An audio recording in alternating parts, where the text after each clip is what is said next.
You're listening to All Things Video, the podcast dedicated to uncovering the past and charting the future of the online video ecosystem.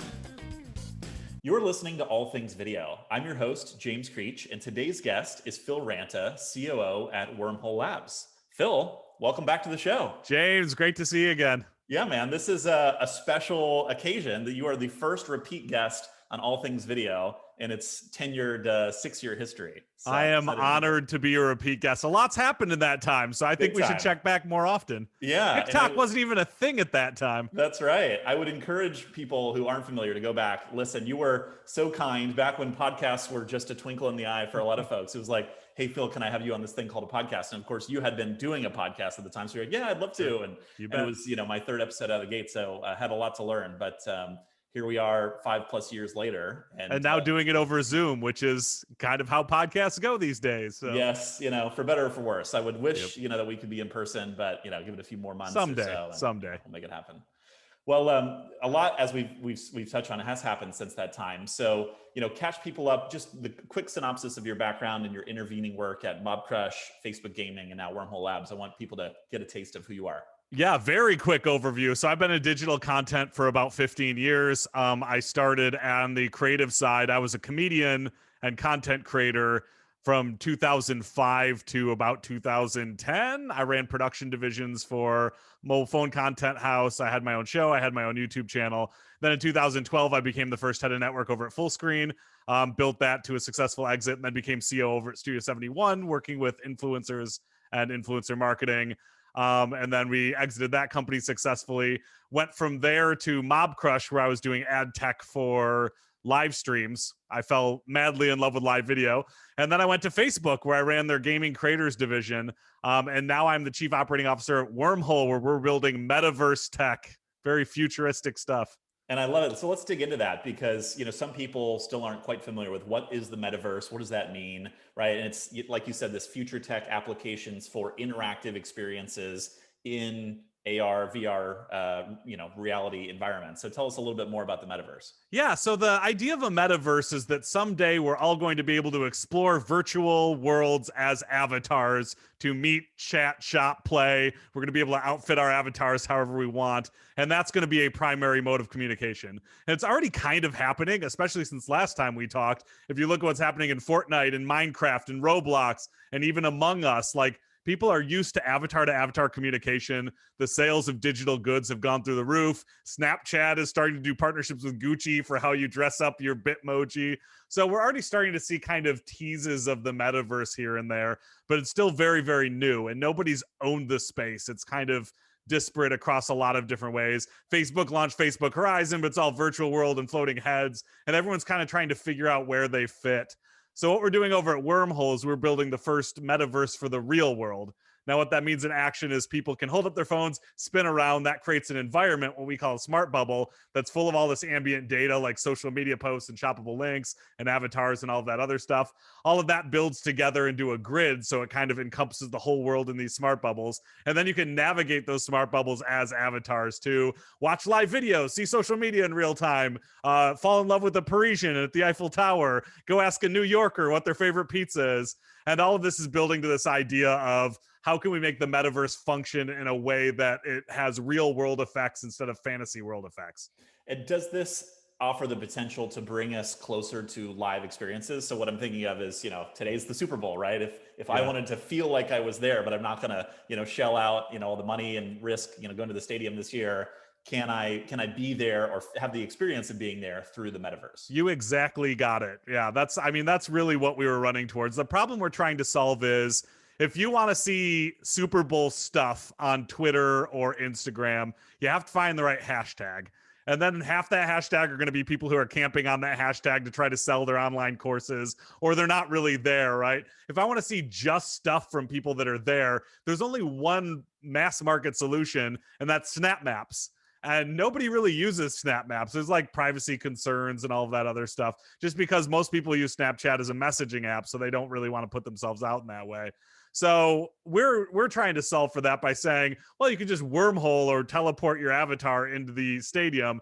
You can see who's actually there because their avatars show up differently than people who are wormholing in.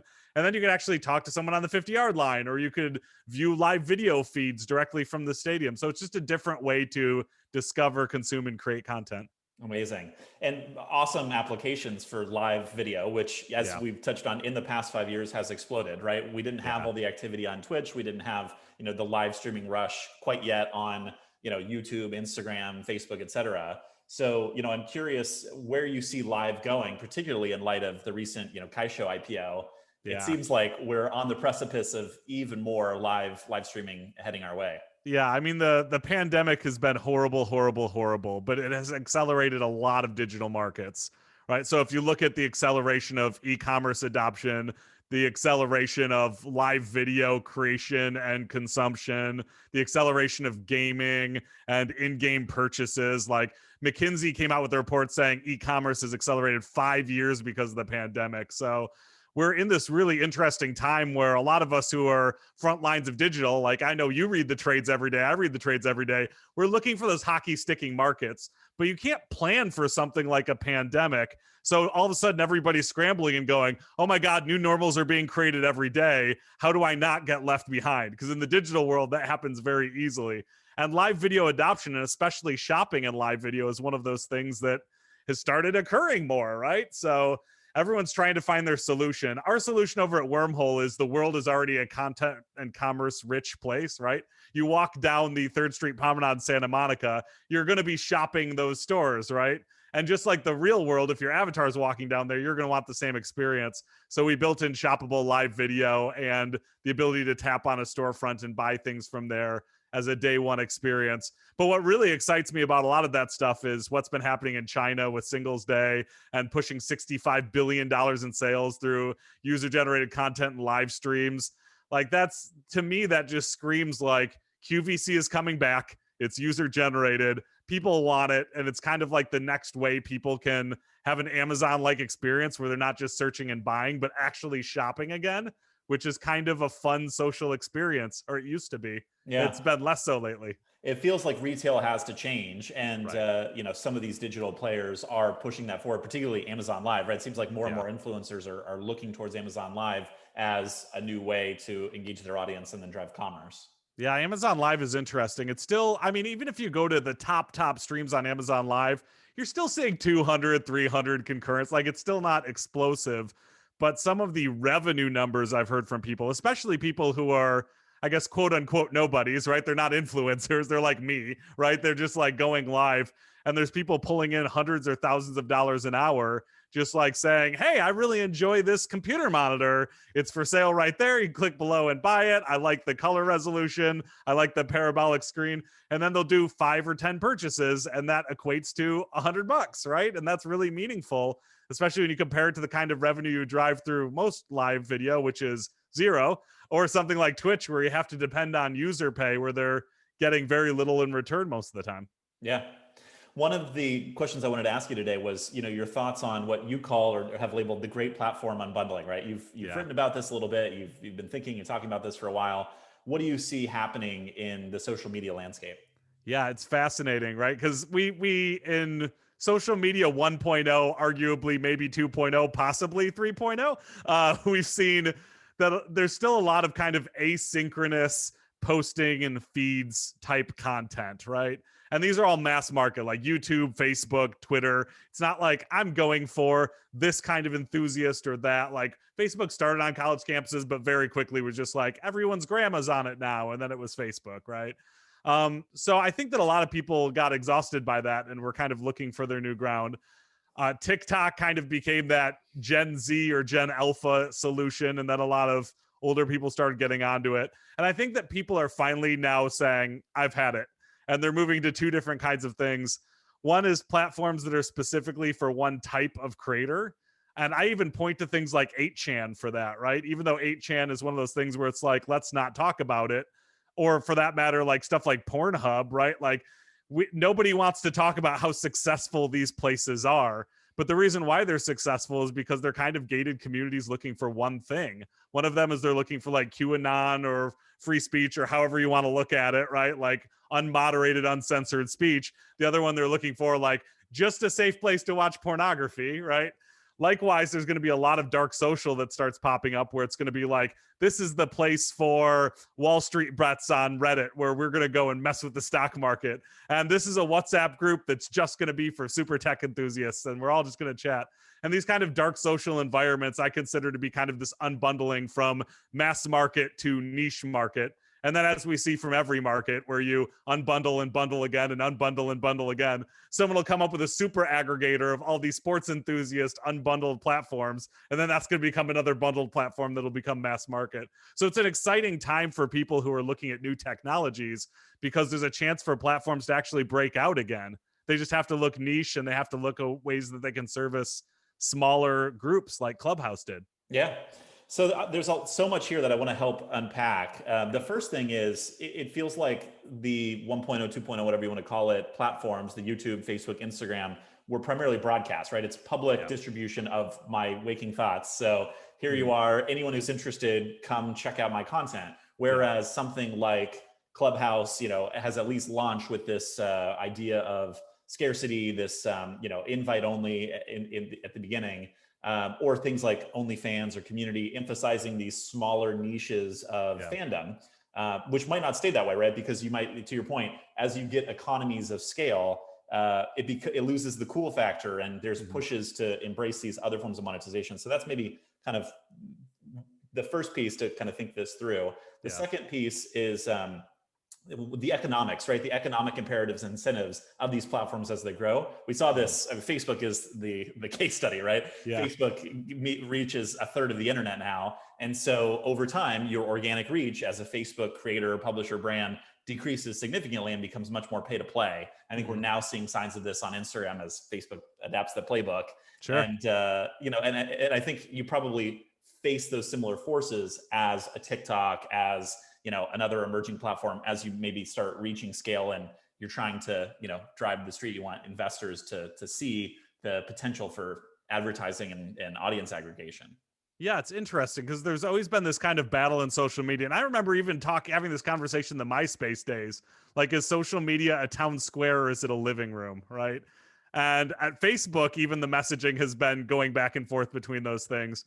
But I feel like it's now been a town square for far too long. And people are sick of it being the town square because it's starting to do things like mess with politics and make people believe conspiracy theories. Like, there's a lot of bad things about town squares because once you learn how to game a platform, any message you want, you can get out there. And it's got this illusion of being trusted because it's a lot of like friends and family that are sharing things. But then it was a share of a share of a share of a share, and who knows where it came from, right? The living room is coming back into vogue. And what I like to say is it's not even the living room anymore. It's like the bedroom or the confessional booth, right? Like, it's getting smaller and smaller.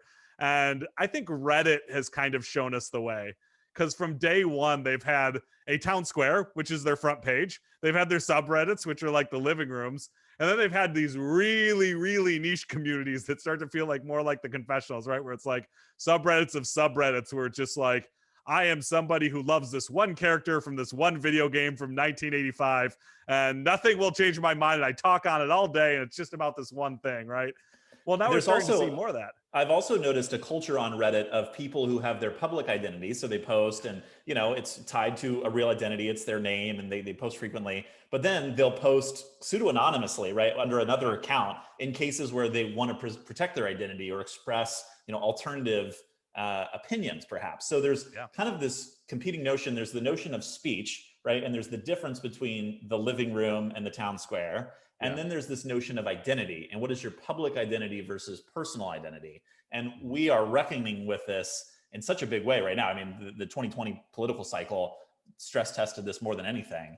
Where do you think we land on these issues of speech and of identity? I think that we're always going to move towards people being able to identify their identity the way they want to. I think Facebook's making a huge mistake. And I think they've been making a huge mistake since day one of kind of forcing real names and trying to find people who aren't using their real names and banning them. It's just not how the internet functions. And I get it, like, you want accountability, but the internet is still a semi-anonymous place. I mean, digital modes of communication have always been that way, right? Like the telephone, you don't know who's on the other line. And as soon as caller ID came in, so did the star 67. And that, like, like there's always going to be a desire for some anonymity. Most of us who work in digital even do the same thing. I've always had two Twitter handles. I've had at Phil Ranta, and then I have my other one, right? And as we saw, who was it? There was one politician who had a second Twitter handle, Mitt Romney. There was a story that broke about how he would have a second Twitter handle to defend himself against people who were like bad talking him. Then That's finally he great. admitted that it was him. But there's a lot of people who do that, right? Because like, even though there's a lot of issues with anonymity, it's something that like we have to reckon with on a policy basis or even on a legislative basis, right? Like Facebook begs the government to start coming up with actual national policy around social media so that they're not blamed for everything. And the response is, we should break you up. And they're like, no, just tell us what laws we have to abide by. But everyone's afraid to because it's way too complicated. So, I think that anonymity is going to be part of the internet forever, whether we like it or not. And now we have to figure out what we do with that, right? How do we weed out things that are clearly fake or conspiracy theories? Do we, or do we give them space? I don't know. It's a very difficult line to draw. Yeah. And how do you express perhaps multiple elements of your identity, right? I mean, when I post on LinkedIn or when I have a conversation, I'm expressing the views of, my professional identity. So I talk about digital media and influencer marketing and technology and entrepreneurship. But, what if I want to talk about strategy board games or real estate or some of the other things that are interests of mine, and I have friends and communities of which, I'm involved, but those would be foreign, right, to this professional identity perhaps. So Yeah. you kind of have different spaces and different ways of expressing those elements of your identity online. Yeah, exactly. It's I mean, that's why I love being on multiple platforms and why I really have to guard myself from sitting on them all day. Cuz I'm the same way. Like LinkedIn is my primary. I use it more than any other, but when I'm there, it's me spouting off about digital media almost exclusively, right? When I go on Twitter, it's a lot of like pictures of my kids and video game jokes. When I go on Instagram, it's almost exclusively pictures of my kids. Same for Facebook because like that's where I don't try to grow a huge audience there, but I know my friends and family follow me on those platforms. When I go on TikTok, I'm usually just trying to make comedy videos, right? Like it's straight up like set up punchline stuff. And I feel like a lot of people want to feed a lot of different parts of themselves. And it's really hard to do when you just have one identity the whole time. Facebook, I might want to show those other sides of myself. I just don't because everything says Phil Ranta on it. Sure. And not only are we seeing this clash or this collision of multiple identities online, but there's also this kind of separation between who you are IRL, right, versus some of your online identities sometime. And I've been reading about how this is coming into conflict, in a professional sense, or, if you're a student, right, there are some students who are, getting in trouble with their universities or being expelled and then filing lawsuits because some element of their online persona, if they're an influencer and they're espousing beliefs in this online context around this kind of separate identity that the school or the company feels like does not align with their values as an organization. These things are being put in conflict. So what degrees of freedom should people have between their professional and their offline identity versus the way they present themselves online? Yeah, that's a tricky question because frankly, if I was going to hire somebody and I found out they said racist stuff on Twitter, I probably wouldn't want to hire them, right? Like it's tricky because yes, people grow and they evolve and now people are joining Twitter when they're 13 and God knows I don't want my thoughts when I was 13 to be public now that I'm 38. Like I'd be mortified. But also it's, I think that we have to teach media literacy and social media literacy at a very young age because these things are forever. And if you're a punk when you're 13, that's going to trail you when you're 25. You can never permanently delete something once it's online. It's always there, right? So like when it comes to the overall umbrella concept of cancel culture, like it's a very, very hard topic because at one point it's like, people are allowed to dislike anyone for whatever they want.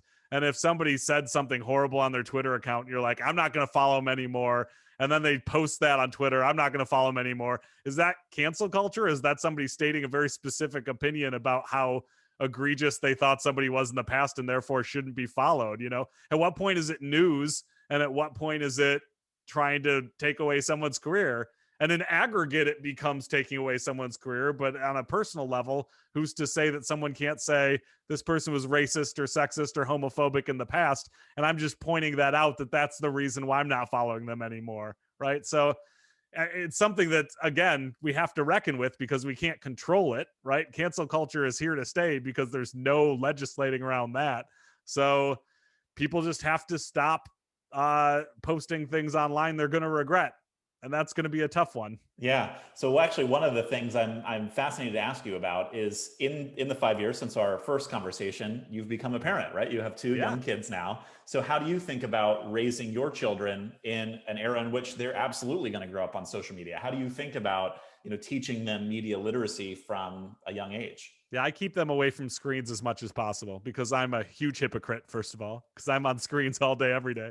But also, it's, you try to, especially in this day and age, try to give kids real life experiences because they're going to end up in screen zone eventually. Like, the data doesn't lie. They're going to be on screens 8 hours a day by the time they're 23. So for now, let's go to the zoo every once in a while, right? Let's see real animals. But yeah, I mean, I'm going to not post. I'm not going to let them create a YouTube or a TikTok or anything until they're old enough to be able to handle it. I'm going to teach them from a very young age about comments and why people say hurtful things and that they don't mean it. A lot of people, they take joy in trying to rile people up. And, especially having a daughter, I've seen the kind of comment threads. People are lining up to call everybody on the internet ugly and stupid and not funny if they're female creators.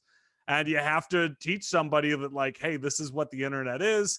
When you create pieces of content, this is kind of some of the stuff that comes back, and it's not a personal reflection of you. It's about them and their issues. And it's hard. There's a reason why depression rates go up as social media usage goes up. It's because there's a lot of mean things on the internet, and there's a lot of kind of personal competition between you and your friends when you see somebody getting more likes than you. So all of these things have to be baked into the conversation very, very young, because it's all part of this media literacy that's so missing in our culture right now. What are you most excited about for the world that they're going to grow up in that we didn't have when we were kids? A couple things. So one is just the ability to be worldly, right? If you were to say to 10-year-old Phil, hey, what are people thinking in India right now? I'd have zero outlet for that, right? I'd have to find a phone book and call long distance to India and be like, hey, what are you thinking over there, right? Nowadays, there's incredible empathy builders, and news travels fast, and you're able to find out things about other cultures and different ways of life. And I feel like that's going to bring apart a new kind of global unity that Hands Across America simply couldn't do because of the barriers of information. So I'm really excited about that. I love the amount of kind of charity and how cool charity has become. And I think it's partially things become cool when they become easy, but I'm glad they became easy, right? Being able to donate your birthday on Facebook to a cause. There was no way to do that before without having an email list or a letter writing campaign trying to raise money for something. Or when I was a kid raising money for Little League and I had to go door to door selling chocolate bars. Now you can just go on a GoFundMe and you can go raise money for Myanmar or whatever you want to do, which is pretty amazing. And then ultimately, I'm really excited for the idea of my wife is a writer. I was a comedian for many years. We think our kids are probably going to be creatives. I think it's going to happen no matter what. And the idea that they're going to be able to express themselves creatively in a world with less gatekeepers than my wife or I hit, right? I was very early in internet. So I was still doing the stage shows and inviting agents out to things and going to film festivals when I was in college. You don't have to do that anymore. You can just go create and find your audience, which is awesome. Yeah. And the flip side of that coin, what are the things that you're most worried about? What are the things that keep you up at night about our digital age? Cyberbullying is the one that keeps me up the most. We are not tough as people, and we shouldn't be, right? Part of being vulnerable is also being empathic, and part of being empathic is feeling things deeply.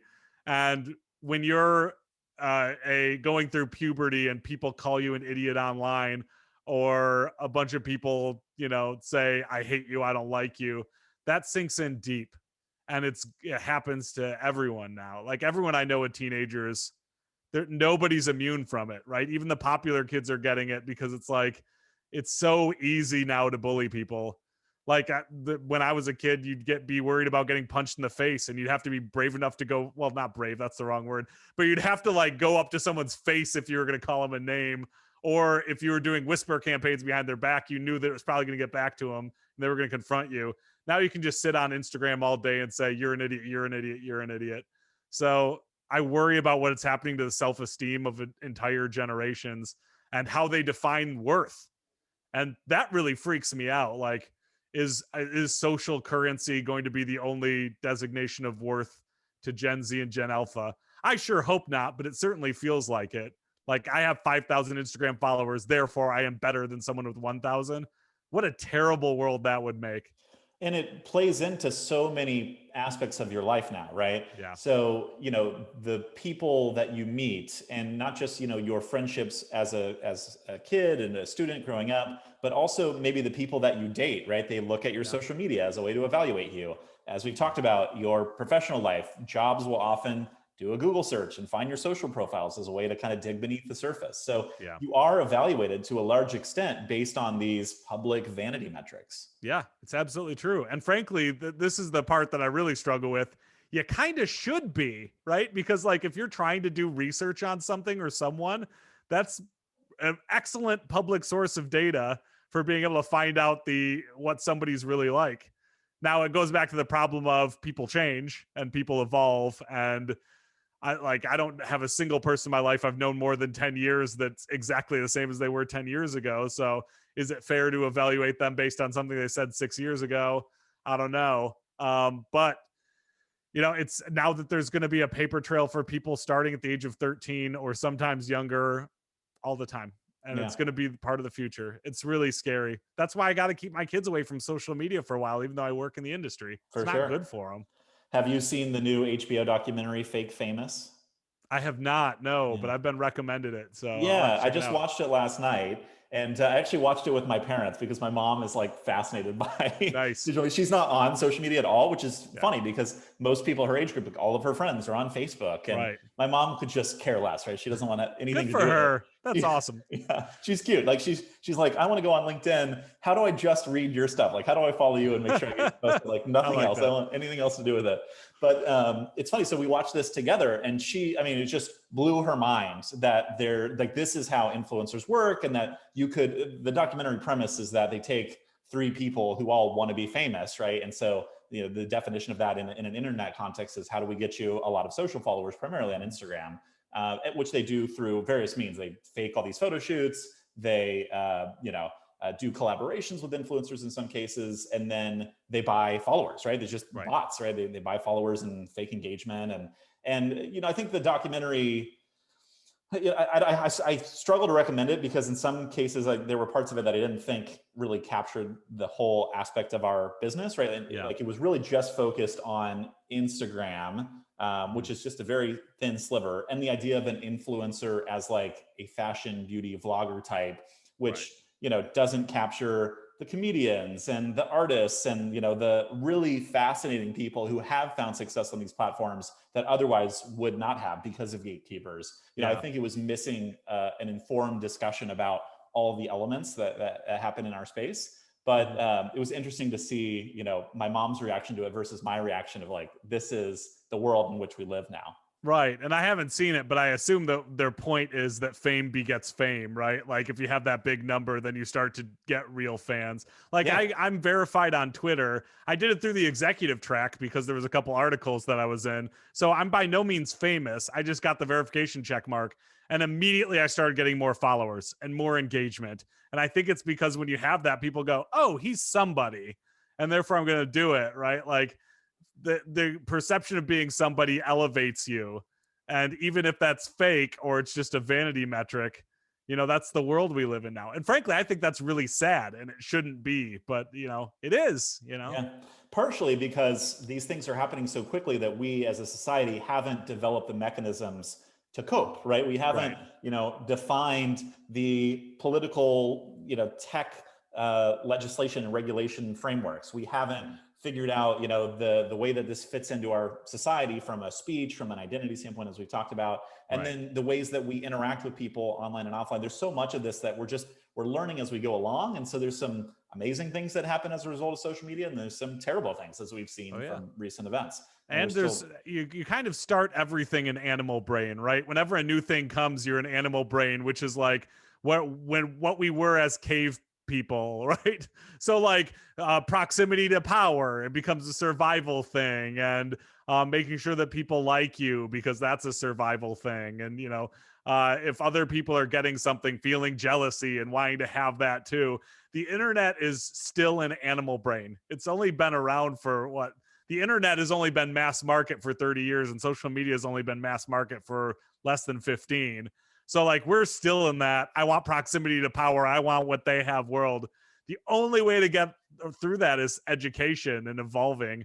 And I think that frankly even my generation, like the I'm at the eldest side of millennials, it's too late for us. I don't think that we can fully evolve as a generation in order to be the okay, like it's got to be the upcoming generations, and we just have to die off and then hope the next generation's smarter than us. and there are so many generational divides, right? But the generation before us grew up on TV, we grew Right. up on the internet, but this new generation grew up on social media. And Yeah. those kind of differences are stark, right? We're Oh trying yeah. to bridge the gap, but there are some significant changes. One of the things I think a lot about is we don't have these same shared experiences so much. And by that I mean, we don't all watch the same movie anymore. We don't watch the same hit television series. There are exceptions to that. There's Breaking Right. Bad and Game of Thrones, and there's some of these moments that are like true cultural phenomenons. Yeah. But we don't, like, do people really go to the theater anymore, or like Right. read the same books, because people's interests are so disparate and there's so much more entertainment and content and consumption now, which in many respects is a good thing, right? Like you and Oh I yeah. probably have a lot of things that we overlap on, right? Like the Venn diagram of Phil and James, there's probably a lot of rich things that we could discuss, Sure. but I'm sure there are things that I'm really into that you could care less about, and vice versa. Oh, So absolutely. yeah, that's kind of being reflected now through online media. Yeah, no, it's weird. A lot of people are very judgmental of, let's say, people over 50, the okay boomer set, because they believe everything they see as a headline on Facebook and they're willing to share it to reaffirm their beliefs. But you have to realize this is a generation that grew up where all news was vetted and sourced. And then all of a sudden, when they were more than halfway through their lives, there was this idea of like anyone can be a news reporter now, and there's now hyper partisan media where there wasn't before, and all of a sudden they have to train themselves to doubt what they see as a legit news headline. It looks like a legit news headline. So it's like, can I overly blame this whole set of people for spreading conspiracy theories and lies and believing conspiracy theories and lies? A little bit, but also it's like this is something that they have to retrain themselves, like quitting smoking. And how do you get a whole generation to quit smoking when they've been smoking their whole lives, you know? Yeah, it's hard. And I guess I wrestle with this notion of like all the things when you get together with your friends. I imagine the things that people talk about are, what's the latest show you're watching on Netflix or Yeah. Amazon or Hulu or whatever, or what's, what podcasts are you listening to? What's the funniest TikTok video you've seen? Which is Mhm. awesome. I love and appreciate all of those things as well. And it's not to differentiate between highbrow and lowbrow. I think there are rich cultural experiences on all these formats. You can find the most intellectual, educational, engaging content on YouTube just as much as you can find outrageous conspiracy theories and Right. vapid content that holds little value. Mhm. But I guess the point of it is, are we losing a sense of culture? Right? Because in some respects, I feel closer to people in other parts of the world than I probably ever could have. Right? I meet Mhm. people, especially through work. I have friends now all over the world, which is amazing. And they're tuned into American politics because it's at the forefront of journalism and social Sure. media. And so we have these more global collective shared experiences. But at the same time, I worry that, languages are deteriorating because so much stuff is focused on primary languages like English, Spanish, Mhm. Chinese, right? I feel like cultural experiences are not maintained so much anymore because the internet culture has become so much of a dominant culture worldwide. Do you wrestle with Right. that? Yeah, I do. Well, I feel like everything's going in two directions. We're living in a world more and more of extremes, and not just politically, but also there's going to be extremes in every market, and you've got to look out for them, right? I like to say it's like the Marvel movie versus YouTube, right? The kind of middle class of everything is going away.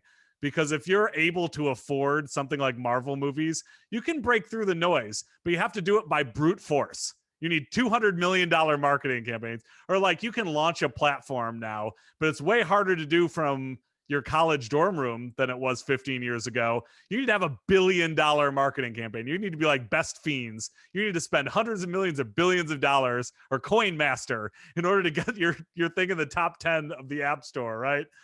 Or there's this really scrappy culture class, which is based on these kind of small micro groups, right? Where it's like, now there's a place for Americans to become K-pop stans where there wasn't before. And there's a way to like just deeply, deeply love this one cartoon on this one thing, right? So it's like, there's always going to be this mass market and then this rebellion. And there's going to be that in all forms. Like, I don't know if you've been watching the stock market since Robinhood blew up, but now there's like, everybody goes, oh my God, look at the Tesla stocks. Oh my God, look at Facebook. Oh my God, look at Twitter. They're crushing it. And it's like, of course they are. There are more money in the millions of system new now. people. Yeah, there's millions of people who join. And what do they see on the front page of Robinhood? Tesla, Facebook, Google, right? Like, they're not pushing their small stocks. They're just putting the front ones up because people want to play the game. So it is going back to extremes, right? There's going to be the people who are like, I buy the penny stocks and I'm the day traders and I'm the ones that know how to play that game. And then there's the people who are going to be the casual browsers who are going to inflate the prices of these top stocks because technology allowed the barriers to entry to be non-existent. Yeah, which, personally, I'm happy about, right? Let my passive ETFs just continue to grow as more money comes into the system. You bet. But the horrifying thing about it is highlighted by the stonks phenomenon, is that Robinhood and others are pushing the name brands, right? And, who knows, maybe you'll do very well investing in Tesla and, all these kind of high growth, big name startups.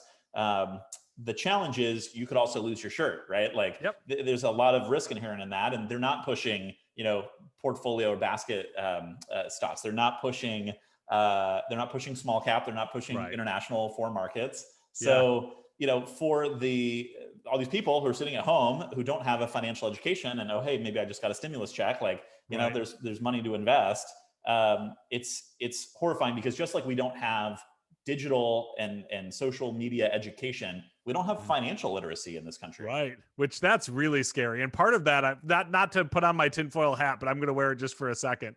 It's important to the wealthy and the powerful for other people to not know what to do.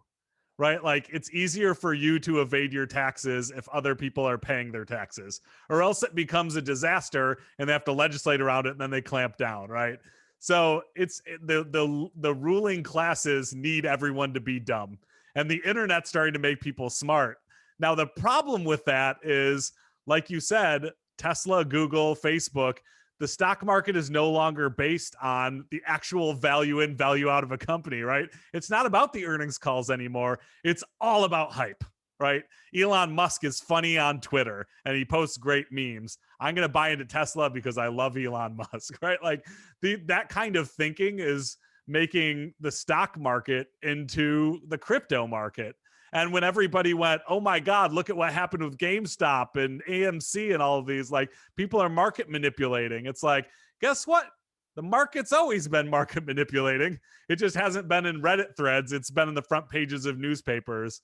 So they're kind of like showing this flaw that we've had for a long time in the system that only the rich and powerful have been able to benefit from. And now everyone's freaked out because anyone can benefit from it, right? So, but I have to believe that this is short term, right? That the market has to naturally correct itself, that the hype machine can't keep going forever. Yeah. Oh, yeah. I mean, the fact that Tesla is worth as much as it is, I am not, I have to always put the addendum before it, right? Like, I am not telling you what to do with your money, do what you want. I'm not a public stock, right? But like, the fact that they're selling so few cars relative to the competitive set and they're valued at so much more, as everybody's buying Tesla out there, I'm buying Toyota, right? Because like, they're also making batteries. They're also doing a great job and they're selling a hell of a lot more cars than Tesla. So that electric Mercedes looks pretty sweet. Totally. It's like, and if you look at just kind of raw data, which I know you and I are both kind of raw data people, you make really smart choices and you're a little bit more risk averse. But I agree. I have a lot of friends who have tens of thousands of dollars in Tesla, where tens of thousands of dollars are very meaningful to them. And I'm like, hey, be careful out there, because like just look at the earnings data and everything. Yes, they could break through. Yes, everyone could have a Tesla battery in their home for power outages 10 years from now. Perhaps, maybe. But what I do know is they're not selling nearly as many cars, and they're not on a trajectory to sell nearly as many cars as most of their competitive set. So be careful. Yeah. Well, I'm tempted to ask, but we'll keep it short, right? Yeah. There's this thought that occurs to me that people love Elon Musk because he is an entrepreneurship influencer, right? And Yeah. it's cool, and he's done all these things. And look, Elon Musk is a big thinker. He's had incredible success through his career, from PayPal to Tesla, what he's doing with SpaceX, et cetera. But now it seems like there are others who want to kind of fit into that mold, like a Jack Dorsey with Twitter, and people are kind of saying, well, hey, you're not keeping your eye on the ball. And there's kind of this investor momentum building to potentially remove him. Then of course now we see Jeff Bezos stepping down as CEO of Amazon, and it was like huge news. And it's kind of like, when I read that, I was like, okay, this is not surprising. On the one hand, he spent 23 years building this company. He's had incredible success, and obviously kind of the next move is to be a chairman and focus on the things that like he really is interested in. Right. And then part of it too is maybe like he sees what Elon's doing and he wants to compete against him in the space race, and he's a little perhaps upset that he's not the richest man in the world anymore. But it's like, are we seeing this backlash against these massive tech luminaries trying to do so many things? Invest in the space race, run a successful company, be this influential persona, testifying before Congress. It's just like that they're constantly in the limelight. They've become elevated to this next level of celebrity. Right. People more than ever, and I think this is going to continue moving faster and faster, care what the brands that they buy into stand for. Whether it's the stock market or the grocery store, you're now looking at something like, people I know in Los Angeles will not go to Chick-fil-A because of their stance historically on gay marriage, right? They won't do it. And yes, Chick-fil-A is still incredibly, incredibly successful, but you're more and more starting to see, like as we say in digital, that I'm sure that you've heard a million times, is that things are whispers before they become screams. Like you can see where market trends are going, and more is it like, where do you stand on Black Lives Matter? Toyota, McDonald's, right? Like, people want to know this stuff. And that's causing this rock star CEO thing, because Facebook isn't Facebook. Facebook is Mark Zuckerberg, and Mark Zuckerberg has to be accountable for Facebook. So it's like, if Facebook does something wrong, he's the villain that's ruining everything, even though there's 40,000 employees there and he doesn't have time to worry about it, right? Like, there's probably a lot of terrible things happening at Facebook that he does not cross his desk that he's going to take the blame for, right? But that's part of it, right? Like, you care about what your company's value that you buy into, and that's going to cause more and more of these rock star CEOs, because you need a figurehead at the top of it being like, I am the public persona of this company, and I care about this and this and this, and I don't care about this and this and this. So if you join me, buy my soda brand, right? Like, it sounds ridiculous, but it's really the way that free information causes us to think about brands. It is strange how much that has changed, right? Because when I was young, or our parents' generation, they never would have thought, what does this leader stand for? What is this brand identity? It's, I like this product. This is what the utility of the product, right? And it kind of ended there. But now you're right. It's all about, how is it sourced? How is it manufactured? What are their policies? What are their political leanings? What are their social justice ideologies? Right. And part of that is really a healthy thing, right? We look at the systemic inequities in our system, and a lot of that is driven by how much power corporations have, right? That a lot of this has kind of left the political domain and is now fought in the corporate domain. And part of it too is, one way to change behavior is through economics, right? So can you protest? Can you boycott this? Can you organize people through the power of online forums to then change behavior of these corporations, or empower a new wave of those that do align with your values? There are some good things that come out of that. Well, there's also, I had some friends back in Michigan who are right-leaning, who we were having a very interesting conversation about why so many brands choose to be more left leaning, right? When you see just like what they're doing in their commercials, and a lot of them are quick to jump on left leaning bandwagons before right leaning bandwagons. And if you look at where spending power exists, understanding that corporations are heavily driven by financial incentives, spending power has a tendency to be over indexed in blue areas, right? Big cities where major population centers are. So if you assume that a lot of companies are driven by the ability to make more money, then it behooves them to have more left-leaning politics, right? And if that's ever to change, then this where the power dynamics are in terms of financial incentives need to change. So it's really interesting the way that all this is going down. But over the next 10, 20, 30 years, you're going to see it accelerate even more to the point where more brands are going to get canceled on Twitter every day. What is coming next? Do you have any predictions or things that you're excited about that you're following closely at the moment? Oh God, so much. Yeah, where do I start? I mean, naturally at Wormhole, I live and breathe the metaverse every day.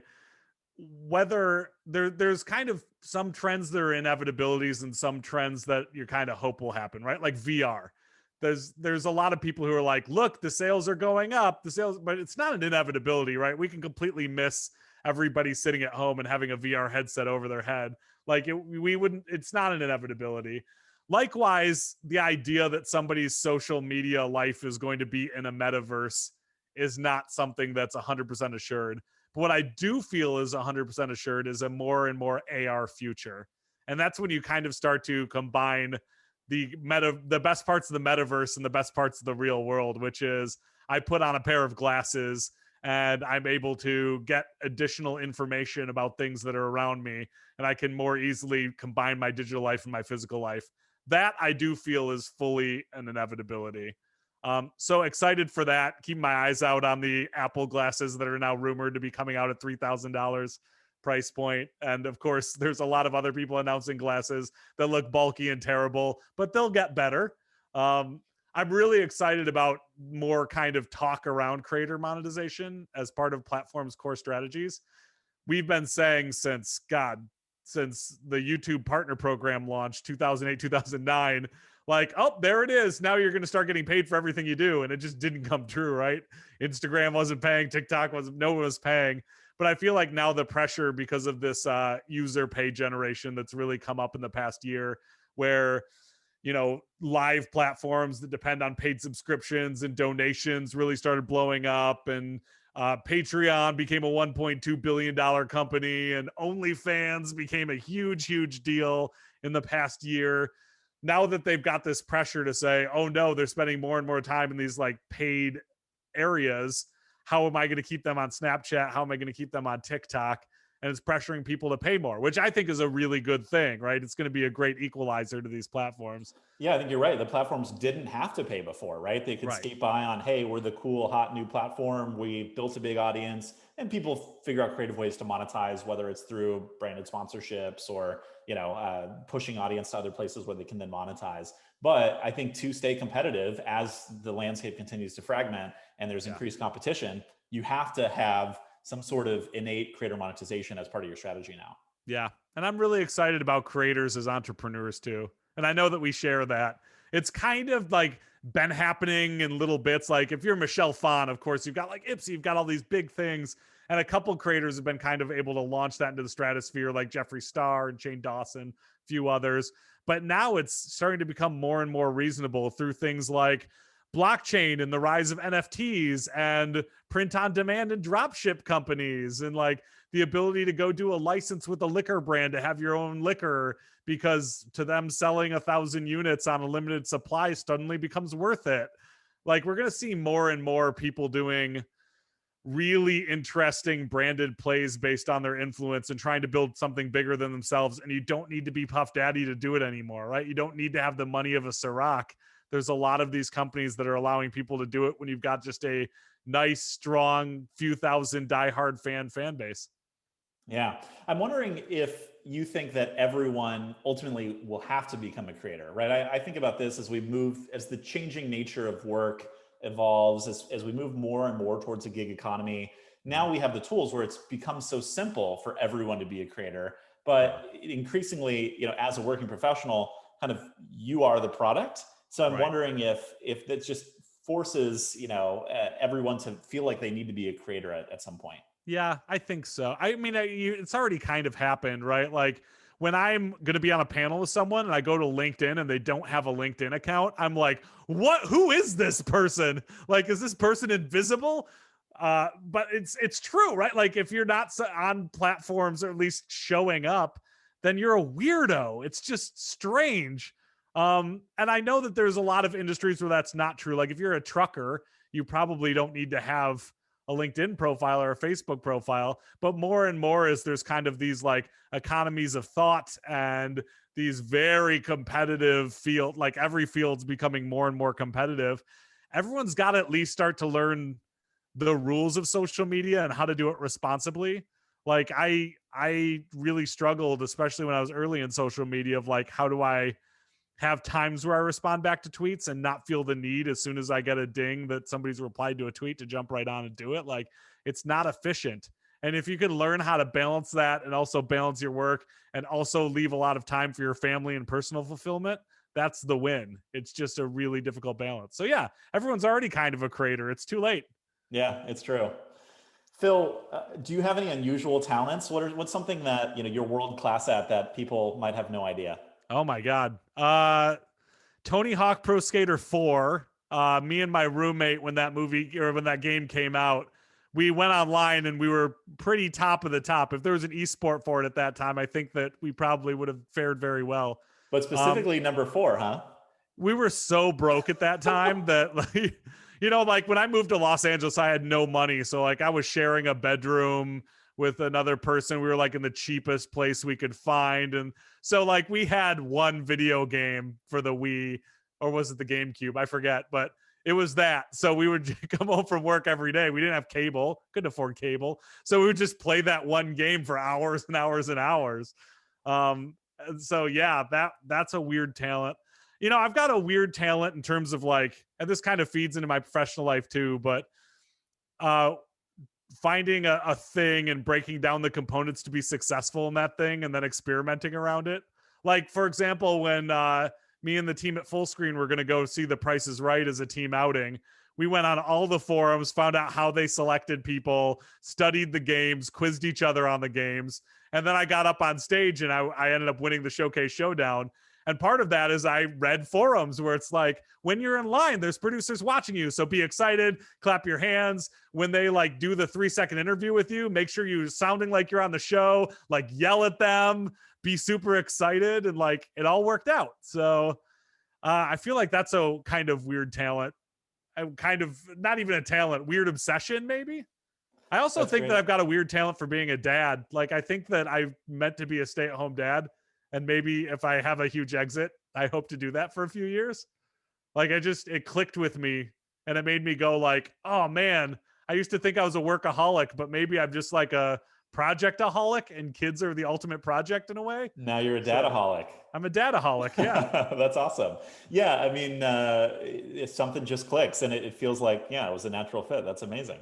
Yeah. And the idea, I think that my improv comedy background also feeds well into being a parent. Because it's a lot of like improv's very much about trying to get back in that kid brain of like a sense of play.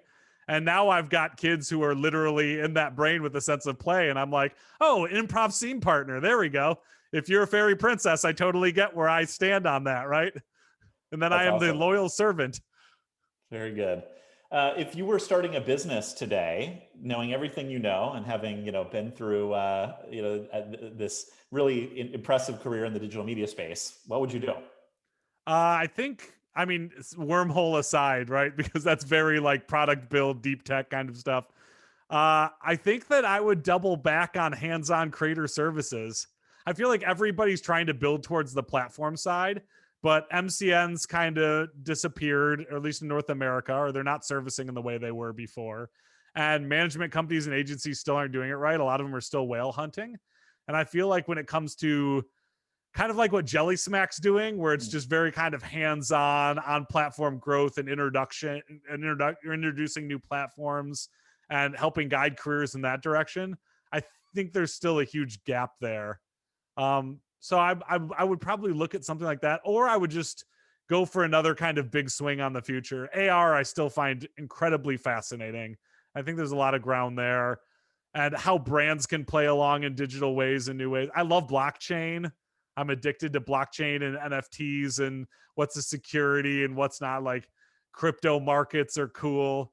I don't know. I've got a lot of passions. Yeah, there's so many ways to go with it. And when you talk about, getting back to creative services and talent businesses, it Yeah. feels like there is this whole new wave of new talent businesses, whether it's, the Night Media or Yeah. Dan Reza and Michael getting the band back together with Yeah. For Underscore. Underscore. Yeah, Yeah. there's a lot of kind of cool new approaches to it, and kind of people taking another run at it, having learned so much from the first go around, and then how much the landscape has changed Right. in the past 5, And 6 even years. if you look at things like FaZe Clan and Talent X, where the whole idea is like building a brand around a management Mhm. arm, like that's fascinating to me. I think that most talent companies would be are going to really struggle unless they're able to be known as something in the market. And there's like the Underscores and the Night Medias of the world. Like, of course, I wish them well, but whenever they ask me for advice, that's always the advice I give them is like, make sure you mean something to people. Because if you're just like, I've been in management for a lot of years, that's not enough anymore. Yeah, you really have to have a brand and kind of build that lifestyle, that identity, and something Yeah. that creators can feel a part of, for sure. Right. That's where, like, if you say what's doing better, Loaded or FaZe Clan, right? Loaded has all of the top streamers or a lot of the top streamers, Mhm. but FaZe Clan has such a strong brand that if you were to say, Phil, who would you invest in right now? Love the Loaded guys, love the FaZe guys. I'd invest in FaZe because Loaded became known as the company that has Ninja. Now they don't have Ninja anymore. It's over at CAA, and it's like True. they didn't do a lot of like kind of public facing stuff for themselves. Yeah. Phil, what do you want your ultimate impact or legacy to be? I want my ultimate legacy to be as somebody who empowered the uh, democratization of media, that generation, right? Like, if I'm ever written about in a book, I want it to be like there was this wave of there was all of these middlemen and middle women in entertainment, and then there was a wave where people started creating it and having a direct connection with their audience, and there needed to be people in there to help build the platforms and build the programs and guide that generation. And I just want to be as effective as possible in making that a reality. Like with success, I hope that I'm someone like me isn't needed in the future, right? That everything is just so intuitive that someone can just create and then have their audience, and there's no need for anybody in between. We're just not there yet, so someone like me has to exist. At Yeah. that point, I hope to do well enough that I can retire.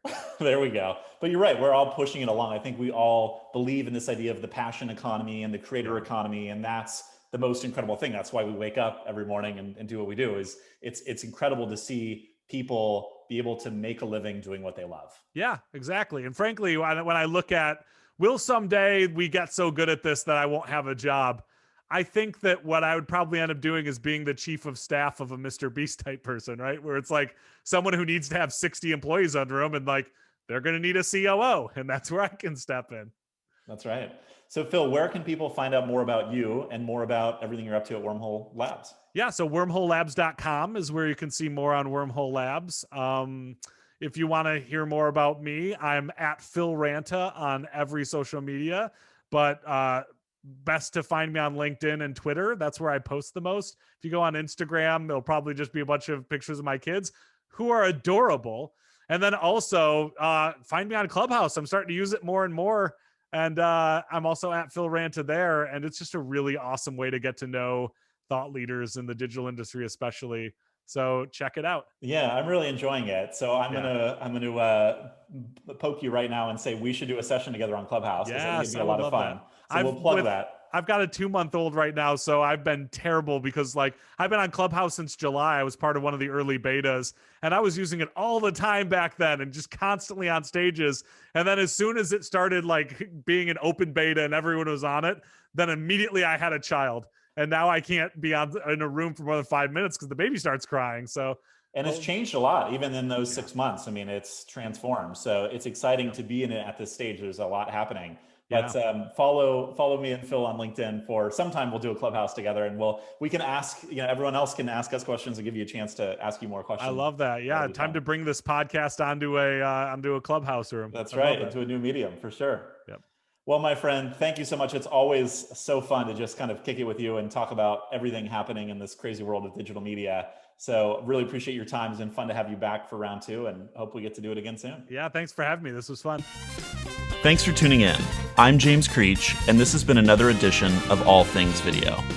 If you like what you hear, we hope you'll share and subscribe for new episodes. See you next time.